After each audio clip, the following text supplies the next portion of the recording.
Good afternoon, good afternoon. कैसे हालचाल people? बढ़िया है। ओके भाई, लास्ट टाइम तो धमाकेदार लेक्चर रहा था, NEET lecture 1, JEE lecture 1, electric charges and fields, जिसमें हमने खास तो फोर्स वाला किया फंडा।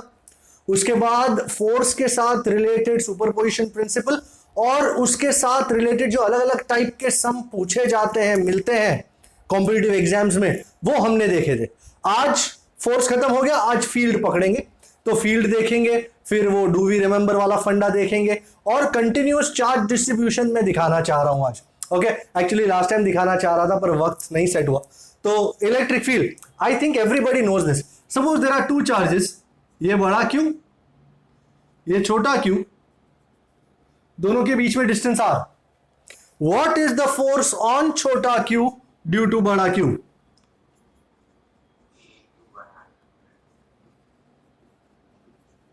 And absolutely k bada q chota q by r square, and if I were to give it a vector form, this would become r cap.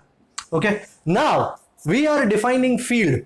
Electric field is defined as the electric force acting per unit positive charge. मतलब electric force को divide by ये charge q कर देता हूं मैं, and as a result I get a very very important expression. E bar is F bar over charge Q, and क्योंकि यहां पे मैं चार्ज Q को डिवाइड कर रहा हूं फोर्स के इक्वेशन में से, तो you can see charge Q cut जाएगा and we are left with what? E bar is KQ by R square into R cap. Very very lovely expression this, एक बहुत ही सुंदर एक्सप्रेशन है। So E bar is K bada Q by R square into R cap. This bada Q is the charge that produces the field. It is called source charge. I hope you remember all that. And जिस पे ये test किया जाता है, that is called test charge. Ideal test charge. Very good. Unit positive charge, जिसे हम UPC कहते हैं, यूनिट पॉजिटिव चार्ज, एंड जिसकी वैल्यू है +1 कूलम। मतलब जहां कोई नहीं होता वहां +1 कूलम को अज्यूम करके आप अपना काम खत्म कर सकते हो। बात फोर्स की है, बट जब कोई चार्ज ना हो तो तुम यूनिट पॉजिटिव चार्ज को लेके फील्ड फाइंड कर सकते हो। भाई फील्ड वेक्टर है एंड उसका ऐसा यूनिट है न्यूटन पर कूलम, या वोल्ट के फॉर्म में भी है volt per metre. So E bar is a vector quantity जिसका ऐसा यूनिट न्यूटन पर कूलम और volt per metre. So this is the electric field.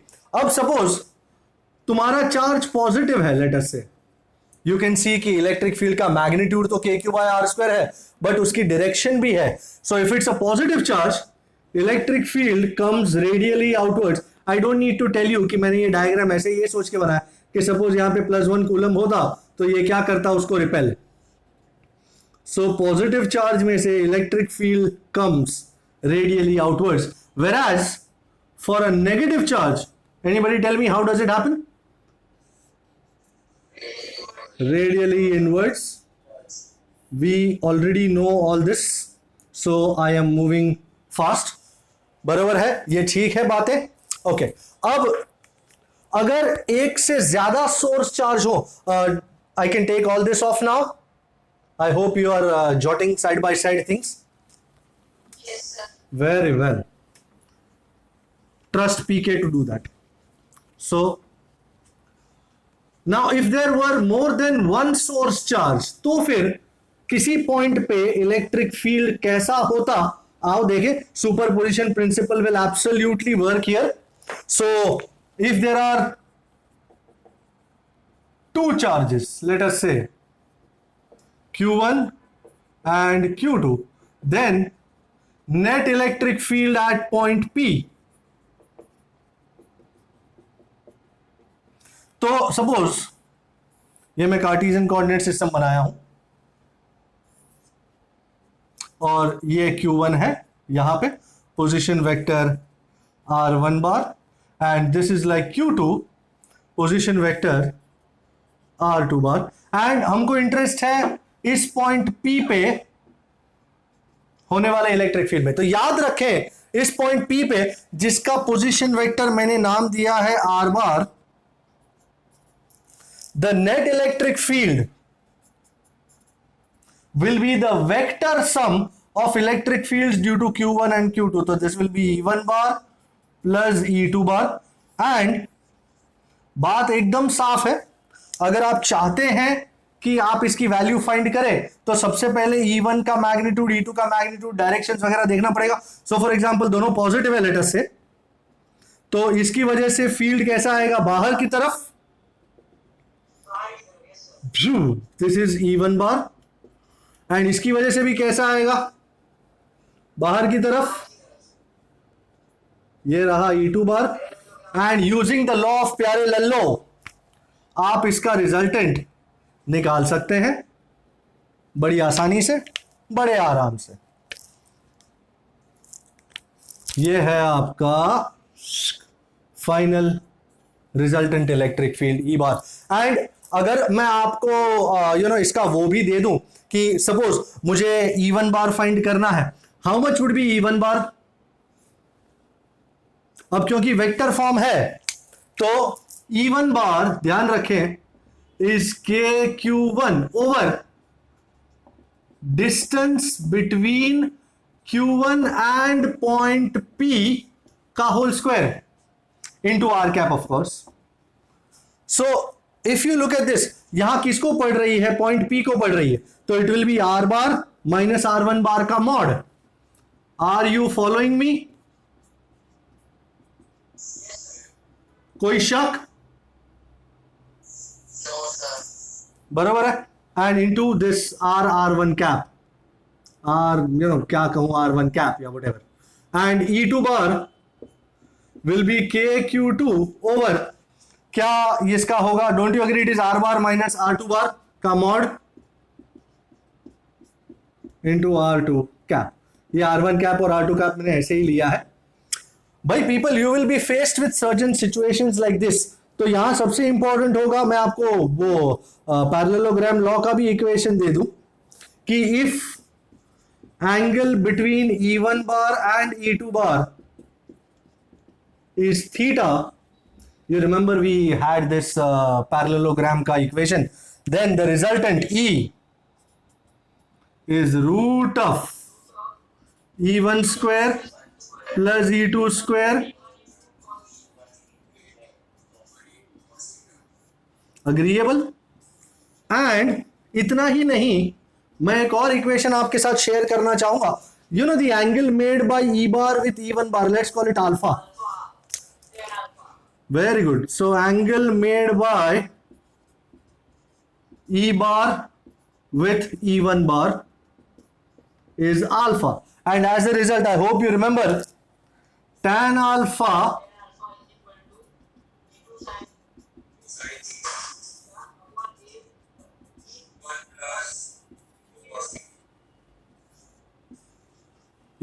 tan alpha was B sin theta over A plus B cos theta, same old।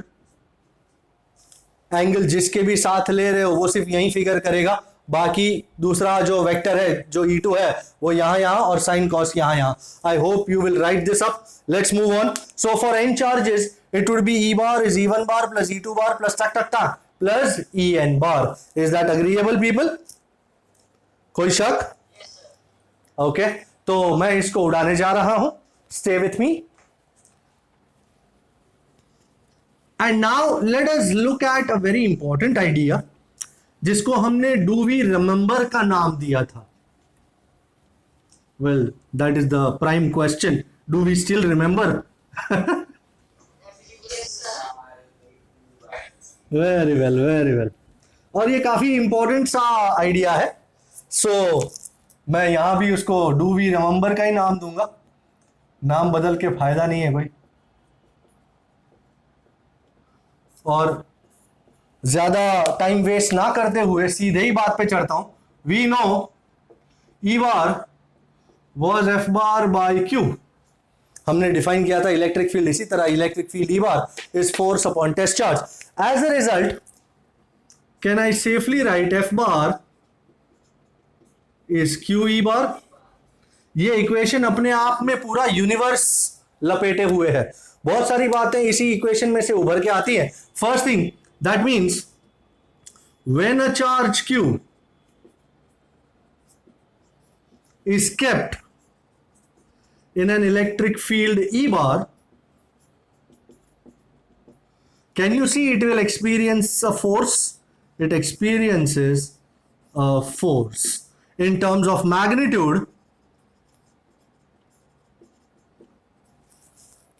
F will be simply equal to QE, no doubt.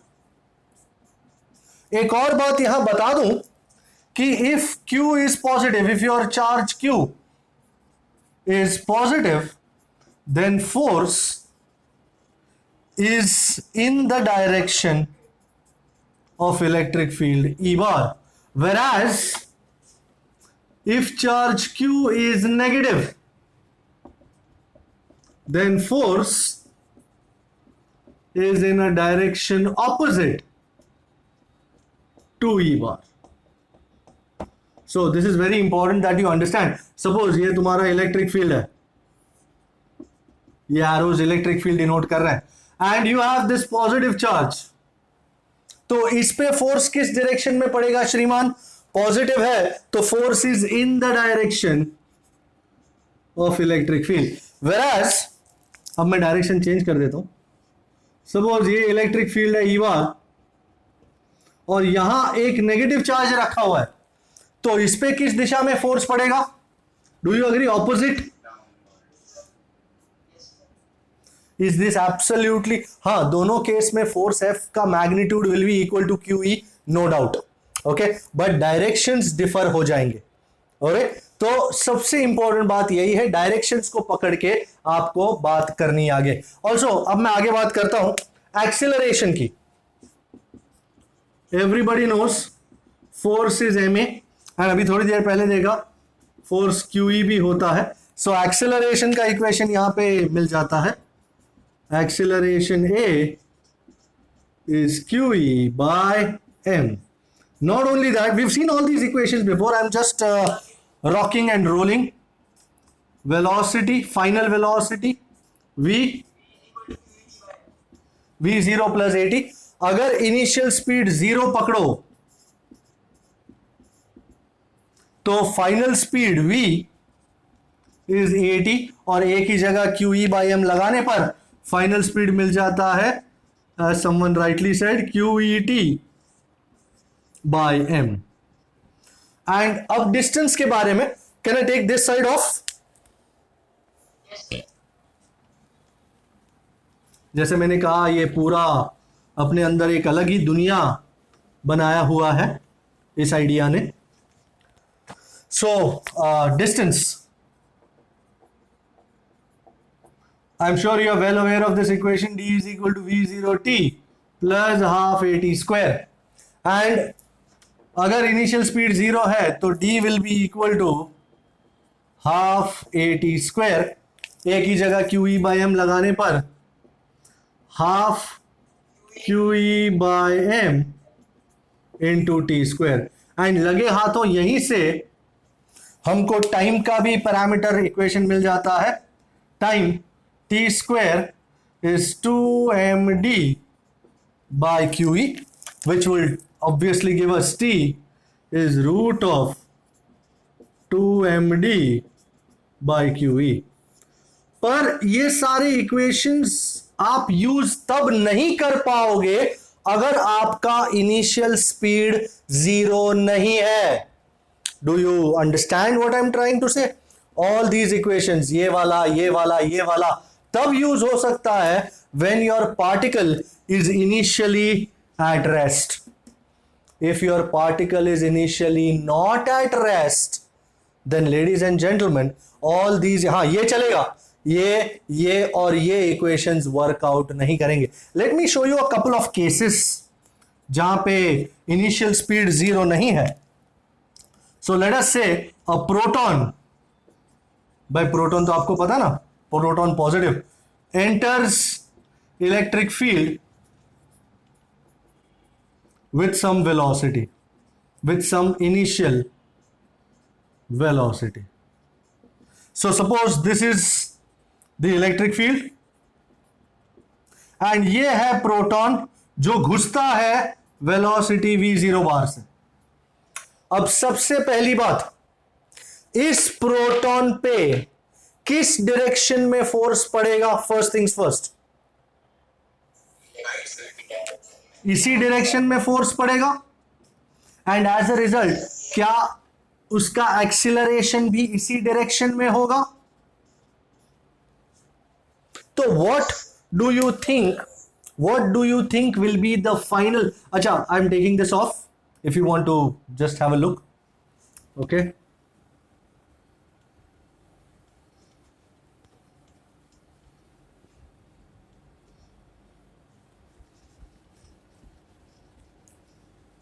सो यहां पे बहुत जरूरी है, सबसे पहले initial velocity in positive x direction. I am naming all the factors. Force also in positive x direction. So acceleration also in positive x direction. So before I go on and derive anything, can you tell me कि इस proton positive charge की speed बढ़ेगी या घटेगी? Very well. So I will have to use vector form here. V bar is V0 bar plus A bar into T. V0 bar, you know, अगर मैं इसको I cap का direction पकड़ूं तो this is V0 I cap and acceleration भी किस direction में? इसी direction में. So QE by M into T into I cap. सो ये आपका फाइनल इक्वेशन जो आया वो एब्सोल्युटली मेरे मन को भाया.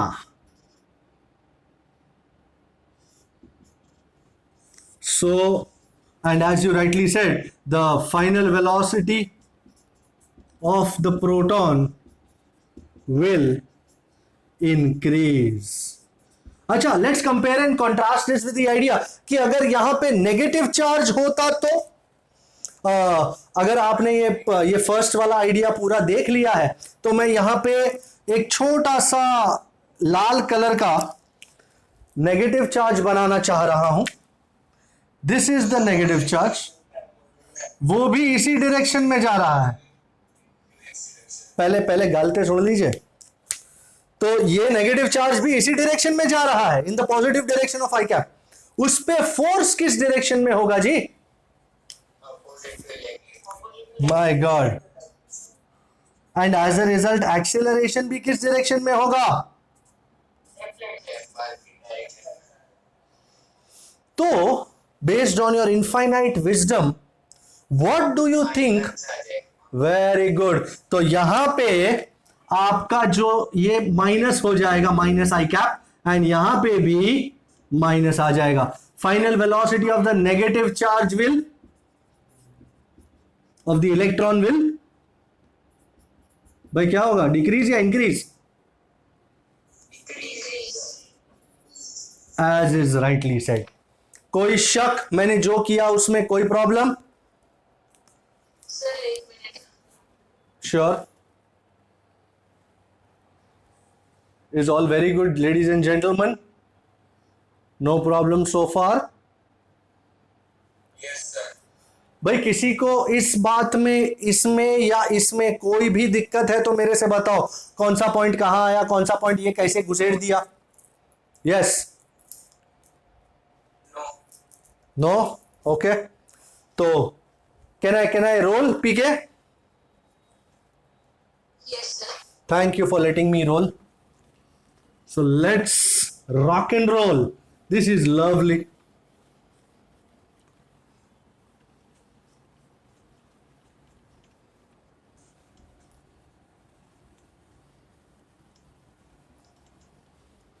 You know, ये कॉम्पिटिटिव एग्जाम वाला जो स्टफ है ना, वो आपके कंसेप्ट को इतनी बारीकी से ब्रश अप करता है, इतने अंदर के लेवल तक ब्रश अप करता है कि पूरा चीज एकदम क्रिस्टल क्लियर हो जाता है आपके सामने, पूरा कंसेप्ट उभर के आ जाता है। हमने बोर्ड में जो चीज सीखी है वो तो सीखी है, ओके, ये आइडिया है, ये इस तरह है, बट उसको अलग अलग तरीके से कैसे देखा जाए, राइट से, लेफ्ट से, ऊपर से, नीचे से, साइड में से देखेंगे तो कैसा लगेगा।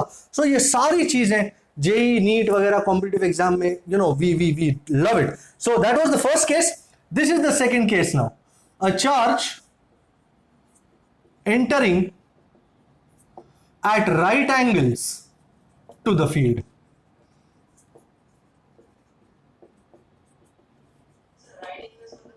बता देते हैं साहब, बता देते हैं, सब्र सब्र, पेशेंस। सपोज ये आपका कोई प्लेट है, पॉजिटिवली चार्ज प्लेट है लेटर से, एंड ये आपका नेगेटिवली चार्ज प्लेट है।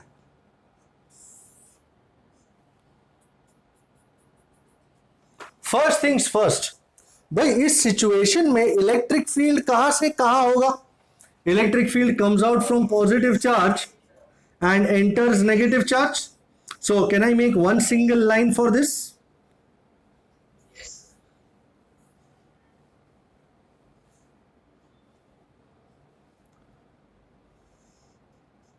I'll make only 3 lines, too much. You have already seen this idea some time back. And now, suppose a positive charge were to enter, this is plus Q, were to enter with an initial speed V0.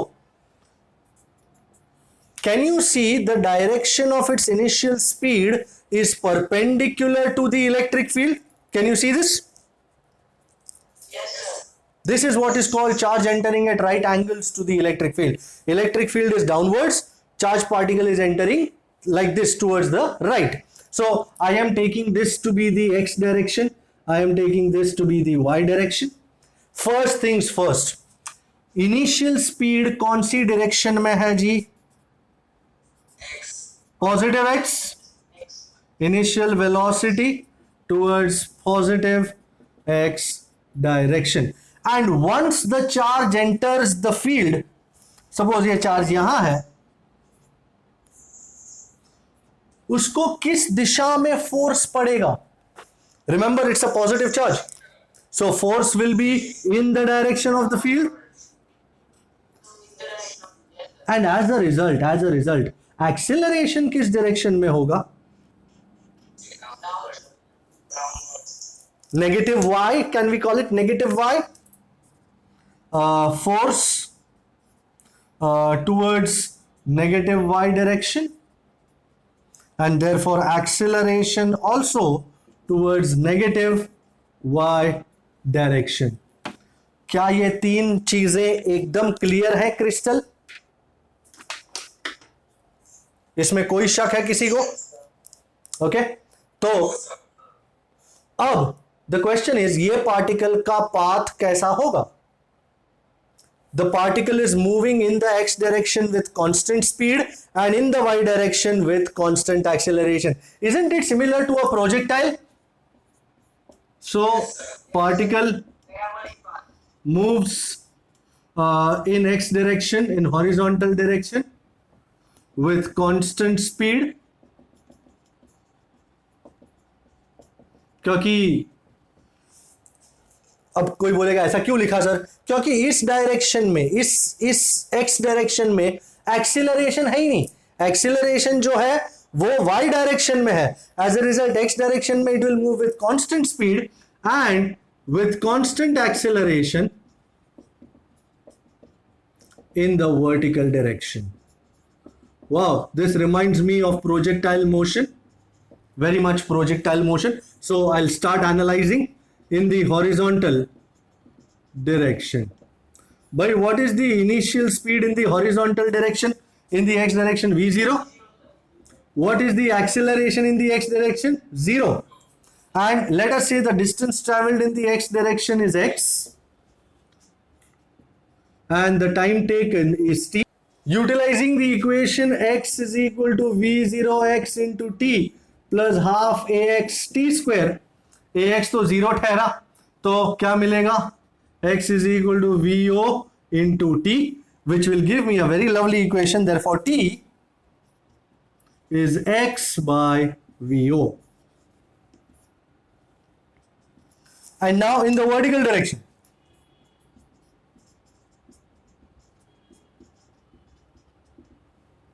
Bhai, what is the speed in the vertical direction? In the y direction, initial speed 0.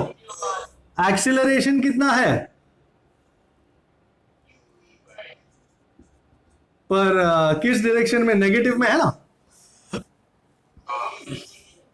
Time कितना है t, और distance कितना travel किया. Late us से यहां से यहां तक डिस्टेंस है y, तो दिस इज माइनस y, है ना, नीचे की तरफ है तो minus y. Now x is equal to v0 y, इसको y ही लिखते हैं यार, कहां x लिखें, v0 y into t plus half a y t square. v0 y तो जीरो है तो चला गया. एंड क्या मैं इसको खा सकता हूं,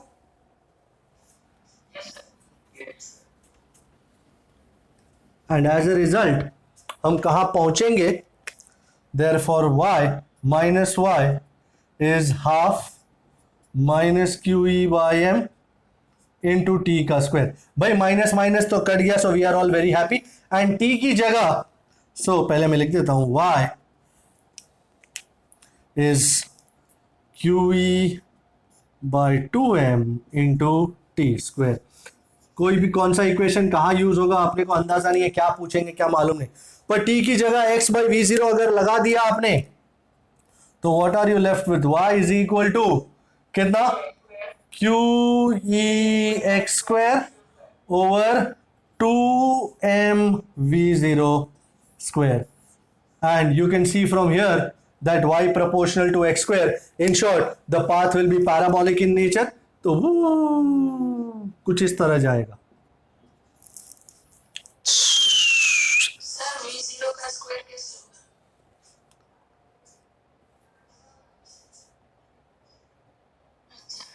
t की जगह x by V zero the whole square, तो x square upon V zero square.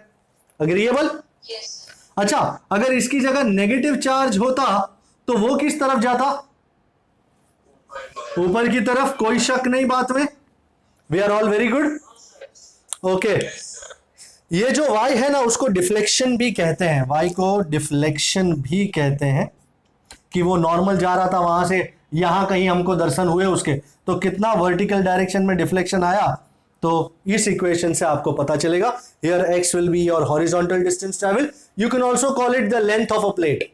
Okay, plate की लेंथ जितनी होगी उतना डिस्टेंस वो x में ट्रैवल करेगा. Okay, so take this down. I think इसको यूज करके मैं एक न्यूमेरिकल करना चाह रहा हूं, जो काफी टाइम से मेरे को आइडिया है, किधर है, कहीं है क्या, ये रहा.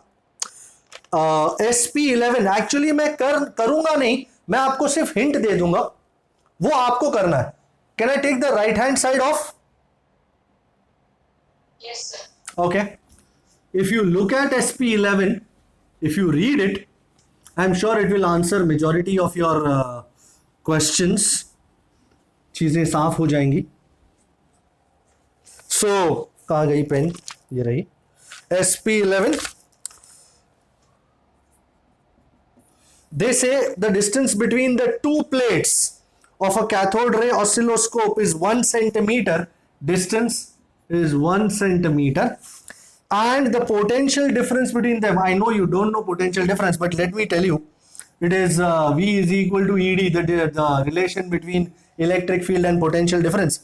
If an electron आ रहा है जी, जिसकी काइनेटिक एनर्जी है 2000 EV, now you will tell me sir इसमें फटी पड़ी है, don't worry यार, enters at right angle to the field, what will be its deflection, y मांगा है, if the plates are 1.5 centimeter long.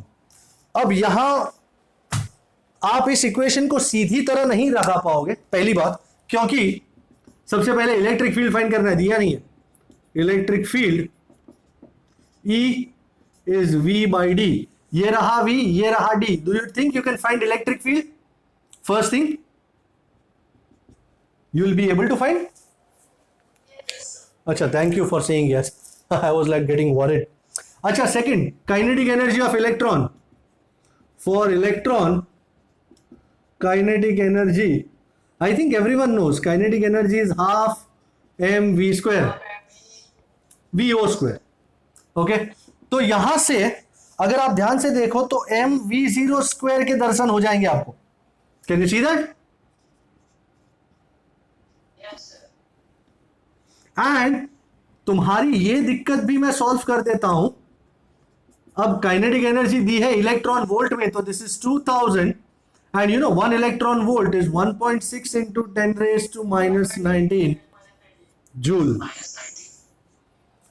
तो एम वी जीरो स्क्वायर मिल चुका, ई मिल चुका, यहां से ई मिल जाएगा आपको. एक्चुअली मैं कर दूं 1200 divide by 10 raise to minus 2, that's 12 into 10 raise to 4 या 1.2 into 10 raise to 5 volt per metre. लो कर दिया मैंने. ओके, तो x दिया हुआ है 1.5 10 raise to minus 2. Charge electron का आपको पता है E 1.6 into 10 raise to minus 19. You think you can put all this in the equation for y and find it out? You think you can handle that? Yes, sir. I am relying on you to handle that.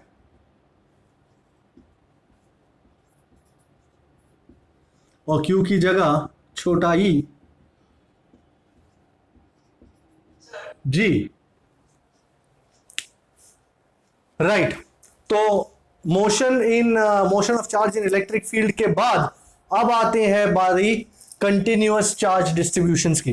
भाई इसका हमने एक उड़ती हुई नजर डाली थी इस पे बोर्ड में, बट कॉम्पिटिटिव एग्जाम के लिए ये एक अलग ही मायने रख लेता है, एक अलग ही इंपॉर्टेंस ले आता है. मैं कुछ सम सॉल्व करके आपको बताऊंगा किस तरह चीजें वर्कआउट होती हैं. सो 3 टाइप के डिस्ट्रीब्यूशंस है. One is linear charge distribution. Linear charge distribution means it is a one-dimensional charge distribution. It is 1D. Like you can say, for example, wire, rod, etc. जिनकी thickness ज्यादा मायने नहीं रखती, but उनकी होती है सिर्फ लेंथ. तो सपोज ये वाला तुम्हारा रॉड है, वन डिमेंशनल रॉड है, थिकनेस नेग्लिजिबल है, लेंथ L है, और उस पर चार्ज डिपॉजिट किया गया है Q. So we shall define a very important quantity which is called linear charge density, which is denoted as lambda, and lambda is charge upon the length of the rod. So this is going to be Q by L, and SI unit of lambda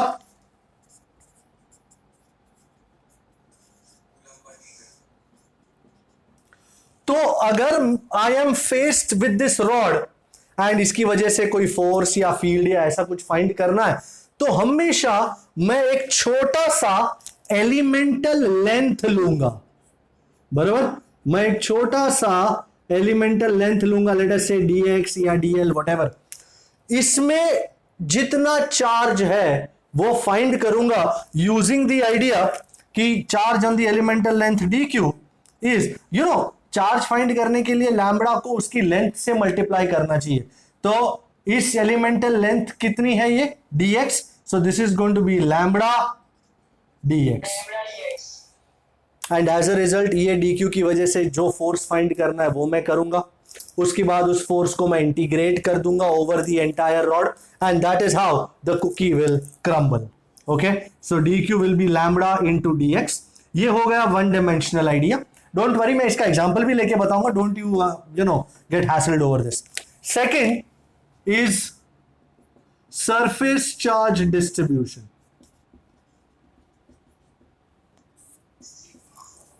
this is a 2-dimensional idea.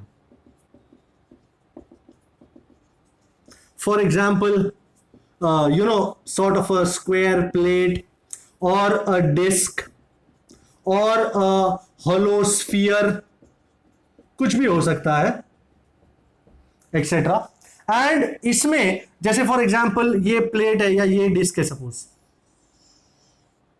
This is a disc, having radius R, and इस पूरी disc पे charge Q distributed है, two dimensional idea.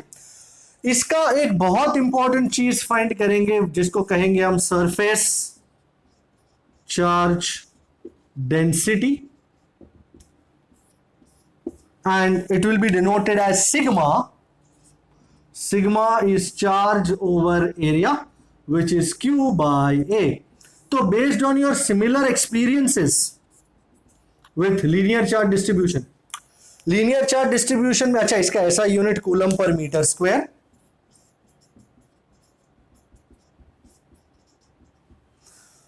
इसमें आपने elemental length लिया, इसमें आप elemental क्या लोगे?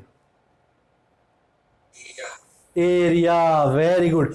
एंड खास करके डिस्क के केस में, डिस्क ये डिस्क है, डिस्क के केस में ना you will ask me sir elemental area कैसे लूं? तो क्या करने का पता है, ये एक टिप दे देता हूं, ये शॉर्ट टिप। इसमें एक छोटी सी रिंग लो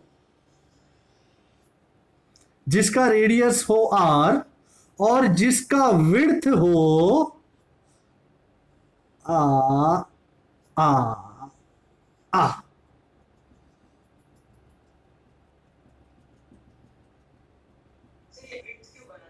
बताता हूं बेटा।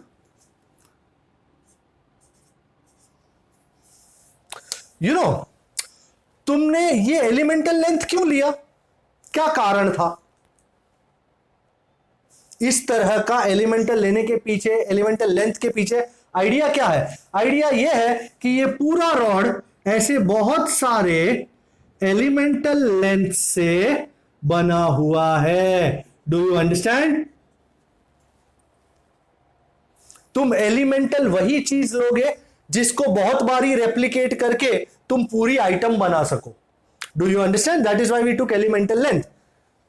डिस्क में तुम ऐसा छोटा सा एरिया नहीं ले सकते, तुम इस तरह का कुछ ले सकते हो, and you can take it for the idea that ये जो डिस्क है ना बहुत सारी रिंगों से बनी हुई है ऐसी। Do you understand?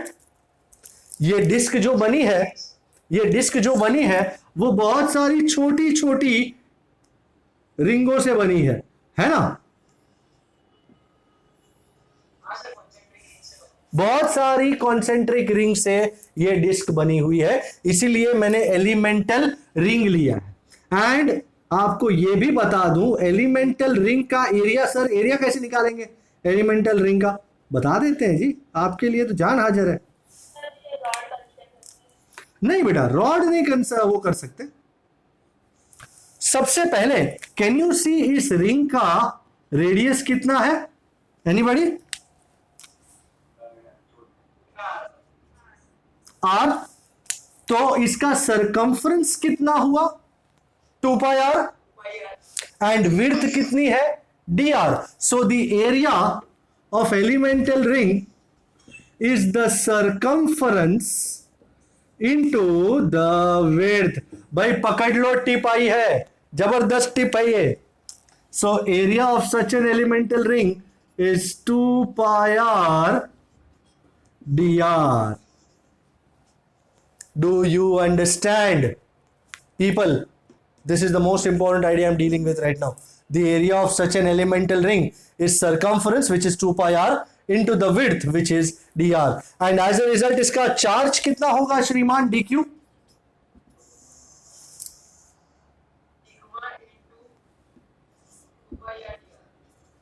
Sigma D लिख लेना। चार्ज फाइंड करना हो तो सिग्मा को एरिया के साथ मल्टीप्लाई करना चाहिए, और एरिया कितना मिला हमको? 2 पाई आर डी आर।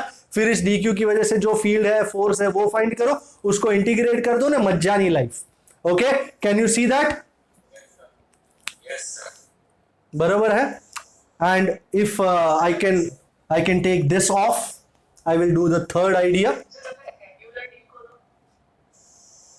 तो तेरे को सिर्फ R1 से R2 तक। अच्छा, अब जो ये हमको पूछ रहा है उसका जवाब दे दे। इसमें जो भी फोर्स फाइंड करना है, जो भी फील्ड फाइंड करना है, कुछ भी करना है, आप इसमें इंटीग्रल की लिमिट कहां से कहां तक सेट करोगे? From zero centre to radius बड़ा आर, है ना, जीरो से लेकर बड़े आर तक का लिमिट आप सेट करोगे। बट अगर तुम्हारे पास एन्युलर डिस्क है, एन्युलर बोले तो ये बीच में कुछ नहीं है, इनर रेडियस R1 है, आउटर रेडियस R2 है, तो तुम एलिमेंटल रिंग कहीं यहां लोगे, वही अपना रोज का काम है, मेरा रोज का, ना मुझको कोई रोक के ना किसी ने टोका। एंड इसकी लिमिट्स कहां से कहां तक लोगे, यहां से लेकर यहां तक, तो R1 से लेकर R2 तक। क्या ये मामला क्लियर है? एन्युलर डिस्क का मामला है भाई, तो ये मामला यहां से P से Q तक जाएगा, R1 से लेकर R2 तक की लिमिट्स सेट होंगी। अग्रीएबल भाई, पीपल उड़ा दूं ना। ओके, एंड थर्ड वाली चीज वॉल्यूम चार्ज डिस्ट्रीब्यूशन, बिल्कुल उन्हीं पद चिन्हों पर चल रहा है जिन पे ये पिछले वाले दो चले थे। This is a 3 dimensional idea, and इसका एग्जांपल है सॉलिड स्फीयर, लाडू लाडू।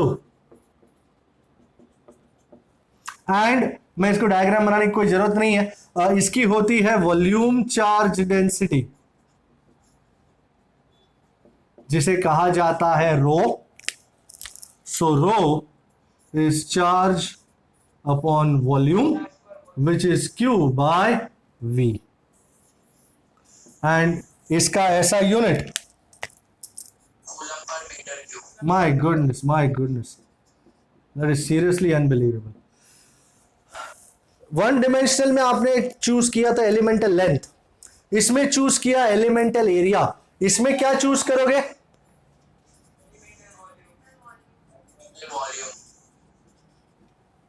एंड अच्छा, आपको मैं सॉलिड स्फीयर का एक आइडिया दिखा दूं? It will be much better, देखना अच्छा होता है। अब जैसे मैंने इसमें दिखा दिया आपको, तो आपको अभी डिस्क में वगैरह दिक्कत नहीं आएगी, तो लगे हाथों मैं स्फीयर भी बता ही देता हूं, सॉलिड स्फीयर जी। सर ये एलिमेंटल वॉल्यूम, एलिमेंटल लेंथ, उसका यूज कब होता है सर? बेटा मैं वही तो लिख रहा हूं नीचे, जैसे dq is equal to lambda dx था, तो उस dq की वजह से पहले तू फोर्स या फील्ड, तेरे एक एग्जांपल लेके समझा दो, वो बेटर रहेगा। अच्छा, पहले स्फीयर का मामला खत्म करते हैं। अच्छा, जैसे रॉड में तुमने चूज किया एलिमेंटल लेंथ dx, डिस्क में तुमने चूज किया एलिमेंटल रिंग जिसका रेडियस r था और विड्थ dr था। ये एक सॉलिड स्फीयर है, लड्डू जैसा, सॉलिड स्फीयर लड्डू जैसा। इस लड्डू को तुम किससे बना हुआ समझोगे? Very good, this solid sphere is made up of a number of concentric hollow spheres. वैसे इसका डायग्राम इसके जैसा ही होगा, बस ये समझ लो ये 2D है, ये 3D है। एंड वही बात, वही आइडिया, ये तुम्हारा हॉलो स्फीयर है एक, जिसका रेडियस r है और विड्थ कितना है इसका भी,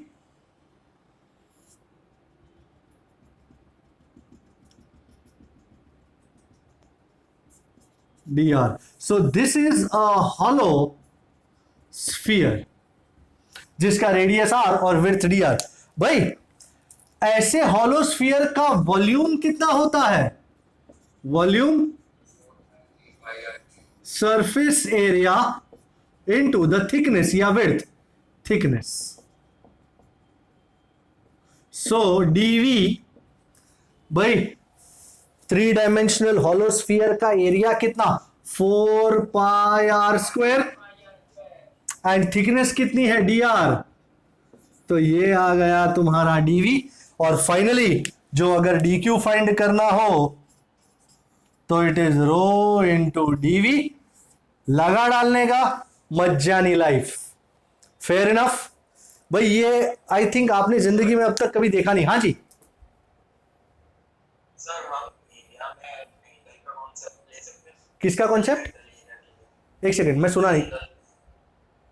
एंगल एंगल? भाई एंगल का कॉन्सेप्ट तू रिंग में ले सकता है, जैसे ये रिंग है तो अब यहां let us call this d theta and radius is r, तो this will be the length of arc dl and dl will be r d theta, है ना? और अगर सर सॉलिड स्फीयर हो तो फिर हम वो सॉलिड एंगल ले सकते हैं। रे कहां तू एंगल के लफड़े में पड़ रहा है, इंटीग्रेशन में झोल हो जाएगा तेरे को। इसका एंगल 0 से 2 पाई नहीं होता, इसका एंगल 0 से 4 पाई होता है, तो उसमें दिक्कतें पड़ सकती है। This will be one of the best ideas to take the integral off, बरोबर है? सॉलिड एंगल के झमेले में मत पड़ो। ये स्मॉल एंगल, प्लेन एंगल के उसमें चल सकता है काम। dl is equal to R D theta और फिर dq इज लैम्बडा dl, बरोबर। हमने आर्क में किया था, इफ यू रिमेंबर, बीच में एक बार डिटोर मार के आर्क में किया था। ओके, सो रिंग वगैरह हो, yes yes, okay. Can I take this off now? Yes अच्छा, अब मैं जो डाउट पूछा गया है कि ये सारी चीजों को वापरें कैसे सर, तो उस डाउट को मैं अब क्लियर करने जा रहा हूं। So stay with me.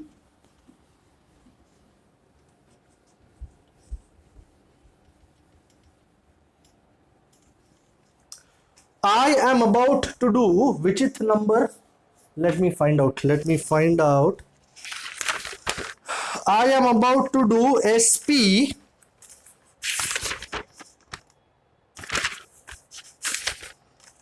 SP7, and they tell me that a point charge Q is situated at a distance r from one end of a thin conducting rod of length L. ये रहा आपका thin conducting rod, इसकी thickness नहीं है पर मैंने बनाई है, it's called length L. Let us say the rod is called AB and ये पॉइंट चार्ज Q यहां पे है। कितने डिस्टेंस पे है यहां से? छोटा r, ओके।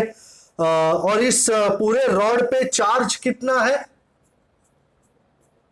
बड़ा Q। Have you noticed? Uniformly distributed along its length. Find the magnitude of electric force between the two. Okey dokey, टू मैं इस Q को है ना ब्लैक कलर में डाल देता हूं ताकि कोई दिक्कत ना हो, ओके। फर्स्ट थिंग्स फर्स्ट, अगर कोई सिंगल चार्ज होता Q और इस वाले Q में डिस्टेंस R होता तो हमको फोर्स पता ही था, F is equal to K बड़ा Q छोटा Q by R square. We were also happy. But क्या ये पॉइंट चार्ज है ये Q, या is it uniformly distributed over the entire length? इस रॉड का एक एंड Q से छोटे r डिस्टेंस पे है, दूसरा एंड भी L प्लस R डिस्टेंस पे है, मतलब ये तो गड़बड़ी वाला मामला है। तो फोर्स फाइंड करेंगे कैसे? सबसे पहली बात, भाई isn't this a one dimensional rod, तो उसका क्या आएगा? Linear charge density. The first item we find, शायद हमने बहुत टाइम पहले ऐसा कुछ किया था, वर्कशीट का डाउट था, तो थोड़ा सा डेजा वू रहेगा आपको। Oh yes, lambda is Q by L. And let me ask someone who already asked this question. इसमें मैं एलिमेंटल क्या सजेस्ट करूं, क्या लूं? Elemental,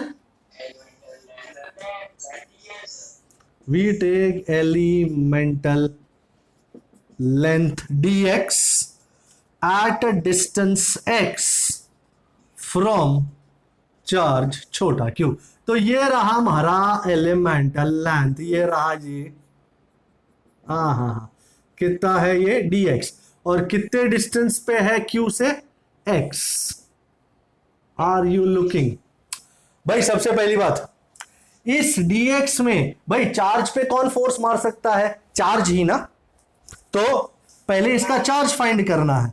so charge contained in elemental length is, भाई क्योंकि ये इंपॉर्टेंट इक्वेशन है तो ब्लू में लिखूंगा. Do you agree D Q is lambda D x? Agreeable? D Q is lambda D x. भाई लैम्बडा की वैल्यू आप चाहो तो यहां भी पुट कर सकते हो, एंड में भी पुट कर सकते हो. मैं यहां कर देता हूं ताकि एंड में वो झमेला ना रहे. अच्छा, अब ये डी क्यू, अब इस क्यू को कितना फोर्स मारेगा जी?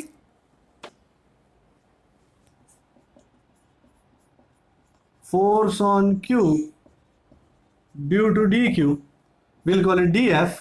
Isn't it k q dq over distance कितना है q और dq में? x. मेरे पास dq की वैल्यू भी है q by L D x. तो k q by L. Wow. And now ये पूरे रॉड की वजह से df मिल गया ना, पूरे रॉड की वजह से फोर्स फाइंड करना है q पे. इंटीग्रेट मार दूं. Total force on Q due to whole rod F is integral df. भाई इंटीग्रल की लिमिट सेट करने में मेरे को किसी ने क्वेश्चन पूछा था एक जमाने में. तो सबसे बड़ी बात यह है, तुम्हारा इस चार्ज पे जो फोर्स मार रहा है ये रॉड, वो रॉड कहां से कहां तक है? ए से बी तक है ना. सो इंटीग्रल, ये चार्जेस कहां से कहां फैले हुए हैं? ए से बी तक. सो मेरी इंटीग्रल की लिमिट भी होगी from A to B. Now जो भी चीजें कांस्टेंट है उनको बाहर ले लूं. के बड़ा क्यू छोटा Q L D X by X square. Can I write it as X raise to minus two D X. Now ये ए इस चार्ज से कितनी दूरी पे है? और ये बी इस चार्ज से कितनी दूरी पे है? सो आर से लेकर एल प्लस आर तक. Integration is fantabulous. भाई x raise to minus two plus one over minus two plus one. Fair enough. तो इसको मैं यहां ले लेता हूं, माइनस के q by l and x raise to minus one will be one by x. भाई यहां लिमिट नहीं डाला था, यहां तो डालना पड़ेगा. तो भाई पहले अपर लिमिट,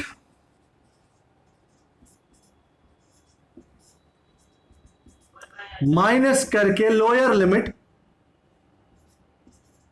भाई कौन बताएगा मेरे से? नीचे r into L plus R, ये r minus L minus R. R minus R तो चले गए चिटागोंग. माइनस माइनस कट गया, प्लस हो गया, एल एल कट गया, और बचा क्या? अरे अरे अरे अरे, जगह की इतनी किल्लत. भाई ये वाली जगह खा सकता हूं मैं? जी बिल्कुल, एब्सोल्युटली. आई थिंक बस उसमें फर्क ये था. अच्छा पहले आंसर लिख देते फाइनल. के क्यू एल एल कट चुका है over R into L plus R. Is there someone who is checking the answer? Yes, sir. Is this a valid answer? Yes, sir. Fair enough. Okay. इसका एक और फंडा भी हो सकता है. जैसे फॉर एग्जाम्पल यही आइडिया, बस यहां पे चार्ज ना दिया हो, उन्होंने इस बात को पॉइंट पी कहा हो एंड कहा हो find the electric field at point P due to the whole rod. तुम्हारा पहला equation lambda is Q by L सही रहेगा, D Q is lambda D X भी सही रहेगा. और अब यहां पे इलेक्ट्रिक फोर्स की जगह electric field at point P due to d q will be k d q by r square. बस सिर्फ ये क्यू नहीं आएगा, बाकी हर स्टेप वही होगा. सो आपका फाइनल आंसर में भी इलेक्ट्रिक फील्ड हो अगर, तो this is going to be your answer. Do you see that? So इस एक आइडिया को मैं घुमा घुमा के अलग अलग तरीके से फाइंड आउट कर सकता हूं. एकदम बिल्कुल सही चीज है, कोई शक? ऑलराइट, मैं एक बहुत ही इंपॉर्टेंट न्यूमेरिकल करने जा रहा हूं जिसमें वो रिंग वाला मामला था ना, वो सेट हो जाएगा। और वो करूं उससे पहले एक छोटा सा डिटोर है मेरा, राउंड 2 का 51। Are you looking at round 2 का 51? एक तो छोटा डायग्राम है, पॉजिटिव प्लेट है ये, एंड ये पेंडुलम है। पेंडुलम को पहचाने? वही जो लटकता रहता है। Yes, sir. Yes, sir. Okay, a small sphere carrying a charge Q, ऐसे इसमें चार्ज क्यू है, is hanging in between two parallel plates by a string of length L. Okay. Time period of the pendulum is t0. When the parallel plates are charged, मतलब initially plates are uncharged, मतलब कोई charge नहीं है इन plates पे। तो what is the time period of a pendulum? Do you remember t is equal to 2 pi root of L by G? उसको क्या नाम दिया है? t0। t0 is 2 pi root of, ये अपना normal time period of pendulum है। अब उन्होंने कहा है plates are charged, time period changes to t, ratio of t by t0। Okay, अब प्लेटों को चार्ज कर दिया। Now somebody will ask me, sir plate को चार्ज करके फायदा क्या हुआ? भाई प्लेट को जब चार्ज किया, ये पॉजिटिव ये negative, don't you agree, electric field आ गया। हाँ सर, इलेक्ट्रिक फील्ड है। गंदा डायरेक्शन। मैं 2 ही एरो बनाऊंगा। अरे यार, लाइन मारने का लफड़ा यही है।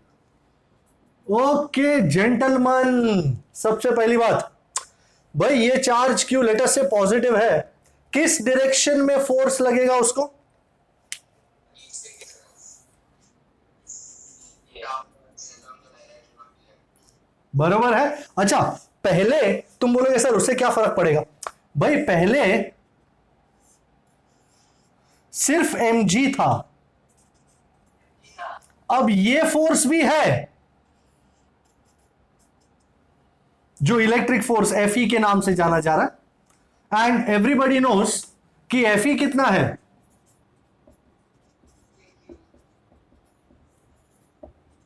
कौन था? KQ। अबे इलेक्ट्रिक फील्ड में फोर्स कितना होता है? QE नहीं होता?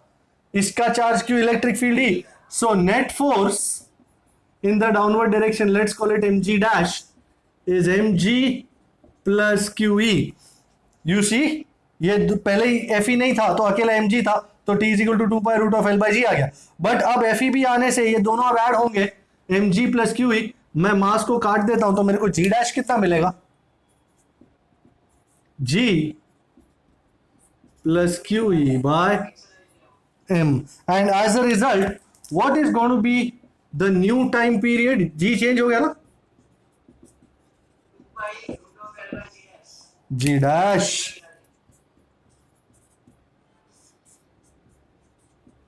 length remaining same, and now they want us to find t by t0 या t0 by t? t by t0। तो डिवाइडिंग 3 and 2, मैं एंड में लगाऊंगा जो भी लगाना है, t by t0, 2 pi cut l cut, क्या बचेगा?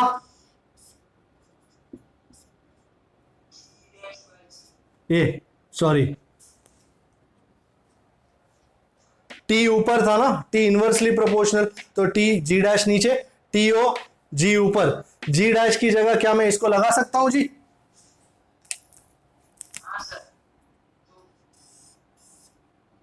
g ओवर g डैश की जगह g plus QE by m, and as a result my final equation becomes, therefore t by t0 is g over g plus QE by m, the whole raised to, बरोबर है ये? अच्छा, एक छोटा सा अलग टाइप का प्रश्न पूछूं, अगर ये इलेक्ट्रिक फील्ड नीचे की तरफ ना होके ऊपर की तरफ होता तो फोर्स किधर लगता? मतलब ये एफ ई यहां ना होके कहां होता? क्या क्या क्या क्या क्या क्या? कौन सी देश में ये बताया गया है कि दोनों इक्वल हैं? कहीं किसी ने बोला है ऐसा? पी के बिल्कुल, net force M G dash would be M G minus Q E. Do you understand? बात समझ में आ रही है? सो वो तभी होता जब ये उल्टा होता. बाकी अब तक तो सुलटा ही है, कोई दिक्कत नहीं है. सो दिस वॉज जी. अरे एक सेकेंड.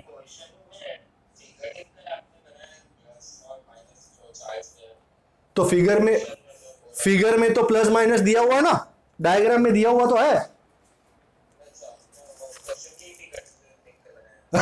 तो और कौन से फिगर को देख के बनाओ? क्वेश्चन में फिगर है तो सही, राउंड 2 के 51 में. हाँ ना, और फिगर में बिल्कुल दिया हुआ है. नहीं तो मेरे को कैसे पता चलता कि कौन सा कहां से आ रहा है, कौन सा चार्ज प्लस है, कौन सा माइनस है, क्या है? मेरे को तो अंदाजा ही नहीं बैठता, है ना? हाँ बोलो.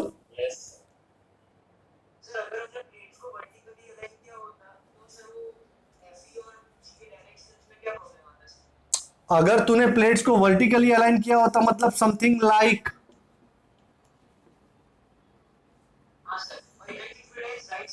सपोज तूने ये ऐसा है एंड सपोज तूने प्लेट ऐसा रखा होता है या समथिंग लाइक दैट, ऐसा कह रहा है तू? तो फंडा वही तो हुआ तेरा. तेरा अब एम जी नीचे की तरफ है और क्यू ई इस तरफ होगा, या जो भी होगा डायरेक्शन. तो तेरा g dash will be root of g square plus a square या g square plus q e by m the whole square.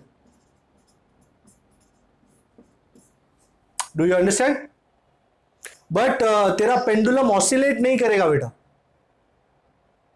क्योंकि जस्ट इमेजिन कर, डैम्पिंग हो जाएगा. क्योंकि सपोज तेरा ये प्लस है और ये माइनस है, तो इलेक्ट्रिक फील्ड इस डायरेक्शन में हुआ, तो तेरा फोर्स भी इस डायरेक्शन में हुआ, तो पेंडुलम ऑसिलेट नहीं करेगा, पेंडुलम यों ही रहेगा. तो समझा? Do you understand? Pendulum will not oscillate because तेरा फोर्स इस डायरेक्शन में ना, बेचारा जब वापस आएगा ना तो उसको खींचाव इसी तरफ होगा. इसलिए भले तू सोच रहा है कि मैं इसको छोड़ूं, पर ये ऐसा ही आके अटकेगा, ये ऑसिलेट नहीं कर पाएगा. सो ये वाली बात सेट नहीं होगी. Do you understand?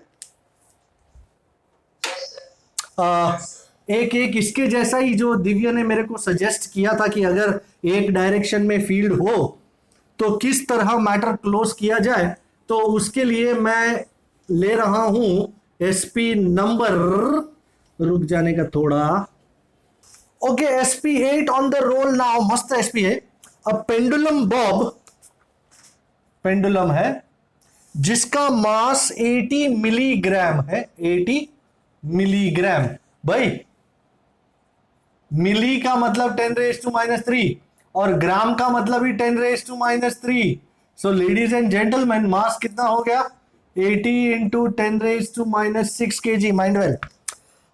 Carrying a charge of 2 into 10⁻⁸ coulomb at rest in a horizontal uniform electric field 20,000 volt per meter in the horizontal direction. Okay, find the tension in the thread and the angle made with the vertical. Okay. सर्वप्रथम भाई sir diagram तो बता दो आप. अच्छा, suppose E रहीन pendulum, initial position ये है पेंडुलम का, और तुम्हारा इलेक्ट्रिक फील्ड कुछ इस तरह है लेट अस से.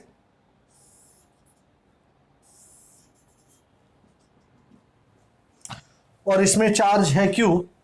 तो इस चार्ज को किस डायरेक्शन में फोर्स मिलेगा? Towards the right. एंड थोड़ी देर बाद डायग्राम कैसा होना जाना है? दिव्य खास तेरे लिए सम किया है.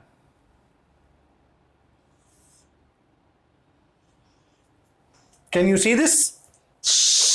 Yes, sir. अब इस पे लगने वाले सारे फोर्सेस का हिसाब किताब करते हैं। चलो, सबसे पहले इसका मास m है, तो वेट किस तरफ होगा? Vertically downwards. Downwards. Electric force किस तरफ? Right side.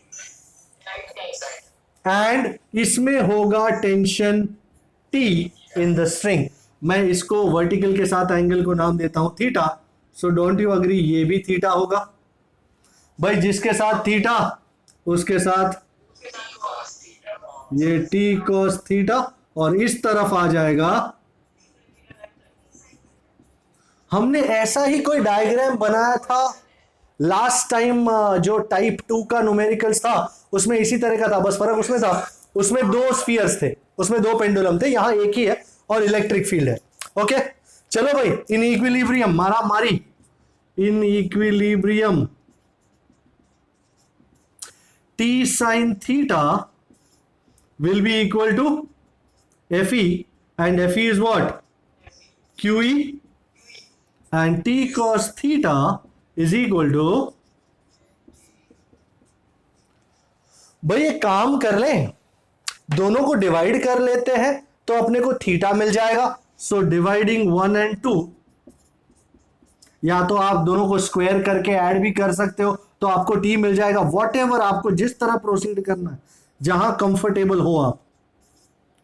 T sine theta by T cos theta is Q E by M G. By T T cut sine by cos,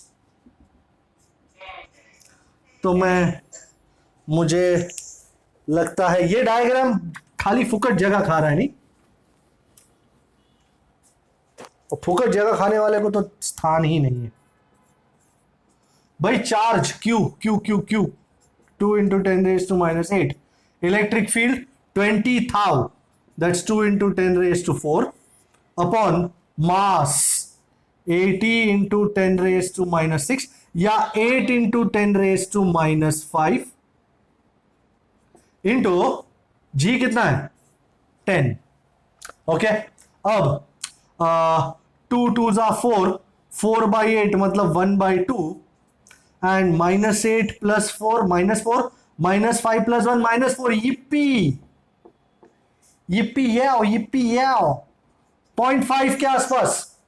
and तुमको पता है tan 30 is 0.577, तो 30 से कम होना जाना है, लगभग 26-27 का एंगल होगा करीबन करीबन।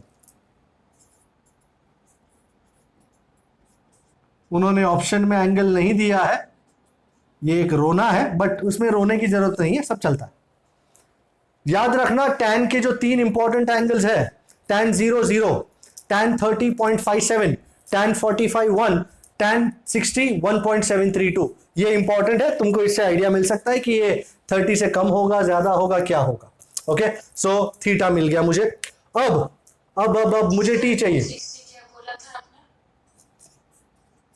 1.732. Okay. तेरे लिए लिख देता हूं पी के। √3 ना। ओके, एंड अब इन दोनों को स्क्वायर और ऐड करके टी मिल जाएगा, तो ये डायग्राम को भी खा जाना लाजमी है। अच्छा, मैं इसको पहले टैन वालों को खा जाऊं? सर आप खाते बहुत हो भाई, जगह चाहिए ना यार। अरे डिवाइडिंग क्या, स्क्वायरिंग एंड एडिंग 1 and 2। भाई आपको अगर साइन 27 पता हो तो आप वो भी लगा सकते हो, ऐसी कोई बात नहीं है।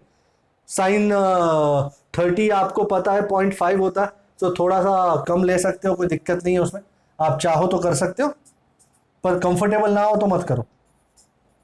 Q square E square plus M square G square,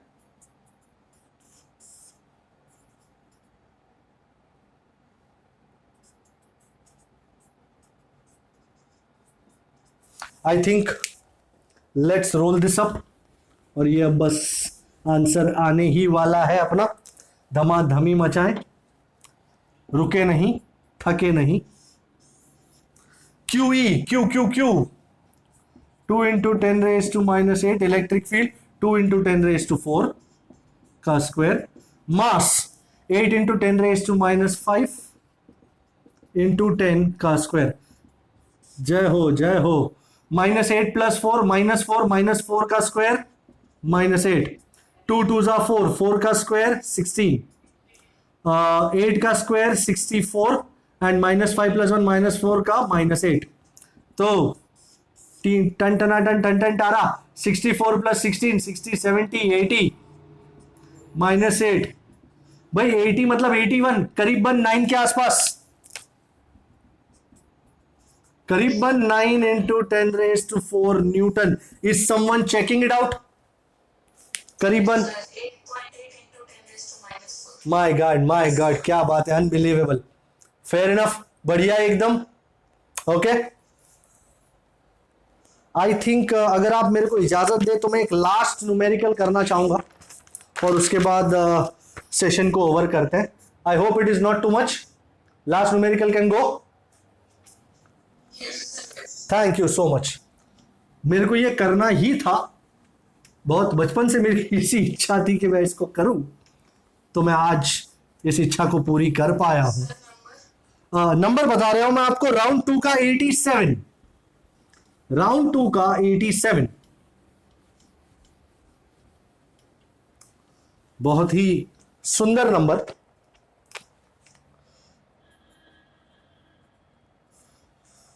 Okay, a circular ring of radius बड़ा R with uniform distribution charge Q is placed in the YZ plane.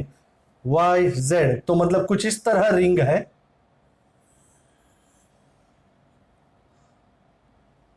अरे So ये ऐसा क्यों बना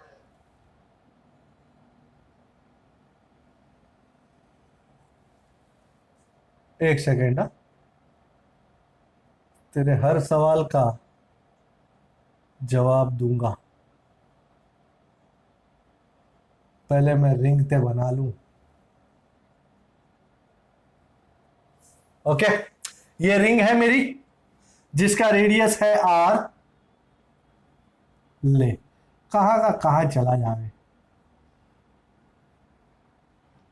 radius R and YZ plane में, मतलब इस तरह, इस तरह रखी हुई है ring. You understand? YZ plane ring is like this. Can you see my hand? Can you see the book placed? ये बुक है, ये रिंग है. ओके, इस तरह रखी हुई है मैंने. And is placed in the YZ plane with the centre at the origin. And you have to select the correct statement. You have to find the electric field intensity कहां maximum होगी at a point on the axis, blah blah blah. Suppose actually I am in the process of एक पत्थर से मैं 2 पंछी मारने की उसमें हूं. I am a bird lover, so don't tell me कि सर पंछी मार रहे हो. नहीं, ऐसा नहीं है. My first question which I wish to answer, suppose this is the axis of the ring and ये है पॉइंट P जिसका सेंटर से O से डिस्टेंस x है. इस पॉइंट P पे इलेक्ट्रिक फील्ड कितना होगा पूरे रिंग की वजह से? भाई आओ शुरू करिए. चार्ज पूरे रिंग पे Q है, तो मैं एक छोटा सा एलिमेंटल चार्ज लेता हूं. I call it dq. एक छोटा सा dq लेता हूं एंड ये dq जो है ना, लेट अस से r डिस्टेंस पे है इस पॉइंट P के. तो इस dq की वजह से इस पॉइंट P पे कितना इलेक्ट्रिक फील्ड रहेगा? Consider elemental charge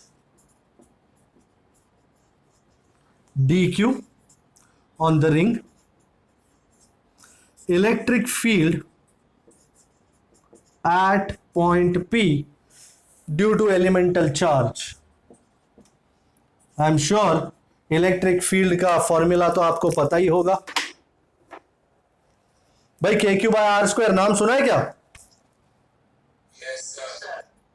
DE is KdQ/R². By looking at this R, Isn't this R the Pythagorean hypotenuse of R and बड़ा R and X? R square will be X square plus R square. ओ भाई ये R square ही है यहाँ पे. Sorry इसको बोल, sorry उसको बोल. अच्छा सपोज ये पूरा पॉजिटिव चार्ज है तो P पे इलेक्ट्रिक फील्ड का डायरेक्शन कैसा होगा जी? Can you see that? And let me call this angle as theta. तो don't you agree this will also be theta? अच्छा इसके दो अनमोल रतन कौन से?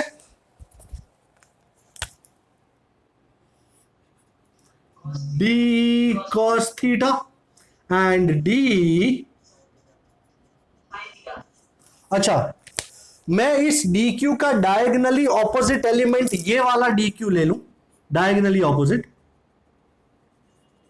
तो इसकी वजह से इस पॉइंट पे फील्ड का डायरेक्शन क्या होगा?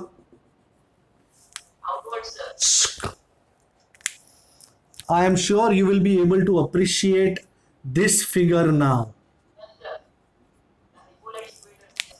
बिल्कुल बिल्कुल. इसका भी दो अनमोल रतन.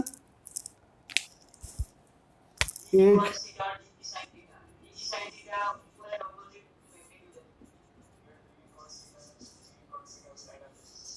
मेरे को कोई बताएगा कि कौन कटेगा ने कौन बचेगा? दोनों डायमेट्रिकली ऑपोजिट एलिमेंट्स की वजह से डी साइन थीटा उड़ जाना है. ढिचकियां and all DE cos theta will add up. Okay, and as a result all DE cos theta components. But anybody has a problem with this? No, sir. Will add up. So सबसे पहले DE cos theta find करें. भाई cos theta adjacent over hypo x by r. So जी जी जी ये excitement में आ चुका है. And r क्या है? Isn't it root of x square plus are square? So can I write r as X square plus are square the whole raise to half. ये 1 plus half कितना हो जाएगा? बिल्कुल बिल्कुल. तो x square plus are square raise to 3/2. This is equation number 2. So net electric field at P integrate मार दें. Yes, sir. E is integral DE cos theta over the whole ring. अब यहां पे आई एम श्योर आप लोग देख रहे हैं बैठ के मेरे को, मैं ये सॉल्व कर रहा हूं सब कुछ. And you have a question to ask of me.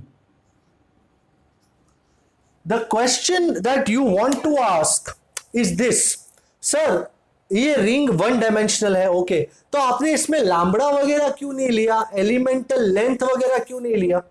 Because the most important point is the symmetry of the ring. This is the ring. कहा गया? मेरे पास फिलहाल कोई रिंग है नहीं तो मैं इस बुक को ही रिंग पकड़ लेता हूं. ये रिंग समझो एंड सॉरी कड़ा निकालना पड़ेगा. ये रिंग है और इसके एक्सिस से टक टक तक ये पॉइंट है. डू यू एग्री ये चार्ज इस पॉइंट से r डिस्टेंस पे है, उसी तरह इस रिंग का हर पार्ट हर पॉइंट इससे r डिस्टेंस पे है. Can you see that? ये पॉइंट P जो है रिंग के हर पॉइंट के इक्वी डिस्टेंट है. Can you see that? अब मैं आपको किस तरह समझाऊं. ये सपोज ये रिंग है, ये रिंग है चक चक चक चक चक चक चक चक और ये पॉइंट है. कैन यू सी ये पॉइंट यहां से भी उतना ही दूर है, नीचे वाले से भी उतना ही दूर है, ये एंड से भी उतना ही दूर है. रिंग के हर पॉइंट से ये पॉइंट उतना ही सेम डिस्टेंस पे है. इसलिए मुझे ऐसा नहीं लेना पड़ेगा कि you know this ring is made up of small particles और ये पूरा एक एक करके मारेगा, अलग अलग डिस्टेंस पे है, नहीं, ये रिंग का हर चार्ज इस पॉइंट से सेम डिस्टेंस आर पे है। Do you understand? आप चाहो तो घर में रिंग लेके ये आइडिया देख सकते हो कि सर्कुलर सिमेट्री है इसकी। This point P will be, यहां से भी उतना ही दूर है, आप देखो यहां से उतना ही दूर होगा, उसी तरह रिंग के यहां से भी उतना ही दूर है, यहां से भी उतना ही दूर है ना, क्योंकि हर जगह पाइथागोरियन तो x और r ही बनेगा ना। Can you see that? हाँ सर, हर जगह आ रहा है। हर जगह r और x ही बनेगा, तो जो हाइपोटेन्यूज होगा वो हर पॉइंट से, रिंग के हर पॉइंट से इस पॉइंट तक का डिस्टेंस सेम ही बना देगा। That is the prime reason why I am not taking any lambda और एनीथिंग लाइक दैट। ओके, और integral dq, isn't it q? Here the integral whole dq, isn't it q total charge? And as a result मेरा equation आ चुका है, E is k qx over x square plus r square raised to 3/2. Can you see this? Actually मैंने electric field at a point due to a ring find कर लिया। अब इसका round 2 के 87 के साथ क्या ताल्लुक है आपने? अच्छा, मैं सब कुछ उड़ा सकता हूं? Thank you. सर एक क्वेश्चन पूछना। जी जी। सर आपने जैसे वो बताया ना कि Q जो है हम्म। वो इंडिविजुअल ले गया है। हाँ अगर हम सारे Q के कारण जो जो डिस्टेंस हो रहा है उसको सर हम ऐसे रिप्रेजेंट करें तो वो कोनिकल, राइट सर्कुलर कोनिकल जैसा बन रहा है। पर तू सारों को रिप्रेजेंट करके क्या फायदा होगा, क्योंकि तूने इसके सामने इसको रखा डी साइन थीटा तो कट गया, बचा क्या डी कॉस थीटा। तो उसी तरह सबके एलिमेंटल की वजह से सबके डी साइन थीटा जो है टक टक टक टक टक टक कटते जाएंगे, सिर्फ डी कॉस थीटा बचेगा। हाँ, तो मैटर क्लोज हो जाएगा आपका। अच्छा, अब उन्होंने तुमसे पूछा है कि फील्ड मैक्सिमम होने के लिए, ये फील्ड मैक्सिमम होने के लिए एक्स की वैल्यू क्या होगी, ये मैं आपको होमवर्क में दे रहा हूं। अब यहां से शुरू होता है, for electric field at point P to be max. भाई कोई भी चीज मैक्सिमम होने के बाद चेंज होती है? नहीं ना। Doesn't it become constant? Electric field max हो गया उसके बाद चेंज होगा नहीं, isn't it constant? And what will be D by D x of constant? My goodness. In short आपको इस टर्म को डिफरेंशिएट करना है जीरो के साथ। अब इसमें के क्यू तो बाहर निकल जाएगा। वेल आई सीरियसली होप आपको डिफरेंशिएशन, ये के क्यू बाहर निकल गया और जीरो के साथ डिवाइड हो गया, matter is closed. Do you know D by D x of A by B? I am sure you do. नहीं? फॉर्मूला दूं आपको? Very good. फिर भी जो बायोलॉजी वालों को शायद नहीं आता होगा, हम उनके लिए फॉर्मूला, भाई ये याद रखना, इसमें फाइनल सब्स्टिट्यूशन करना है, ये इसमें आपको फाइनल सब्स्टिट्यूशन करना है सेकंड शॉर्ट फाइंड करने के लिए। मैं पहले फॉर्मूला दे दूं, D by D x of A by B, biology वाले सावधान, is B D A by D X minus A D B by D X the whole over B square. इसमें ये आपका ए है और ये आपका बी है। You want me to differentiate? Okay sir, हमारी फटी पड़ी है, आप डिफरेंशिएट कर लो। No sir. Yes sir. तो पहले x square plus are square raise to 3/2 बाहर आ जाएगा, into d by D x of a क्या है x, minus x into d by D x of x square plus are square raise to 3/2 the whole over x square plus are square raise to 3/2 the whole square. Don't worry about this, ये चीजें zero के साथ जाएंगी ना, आउजो हो जाएंगी। ये d by dx of x is 1. And what is d by dx of something raised to n? N into something raised to n is d by dx of 3 by 2 minus 1 is 1 by 2 into d by dx of, oh my god, x square plus r square.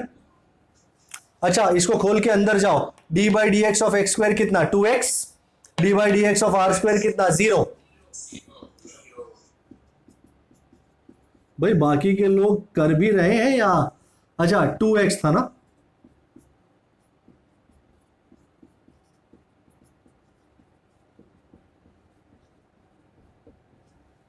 To cut गया. मैं इसको फटाफट भी कर सकता हूं, पर क्योंकि पहली बार कर रहा हूं, x into x is x square और 3x square.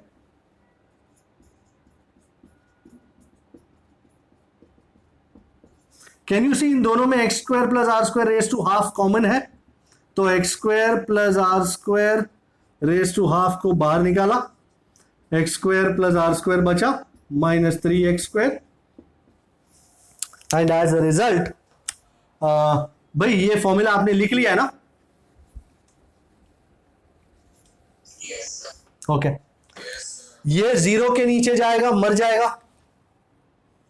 So x square plus are square minus 3x square is 0. X square minus 3x square minus 2x square, minus 2x square इधर जाएगा. So isn't x square r square by 2?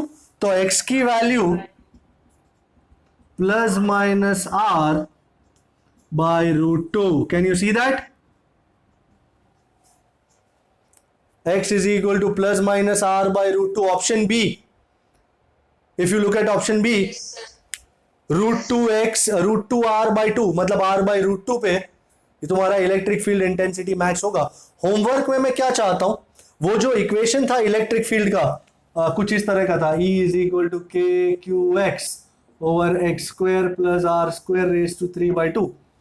इसमें x की value डालो तो जरा ऊपर नीचे दोनों, एंड इलेक्ट्रिक फील्ड की वैल्यू निकालो एंड डिसाइड करो कौन सा ऑप्शन सही है, C या D. इसमें more than one option correct वाला फंडा है.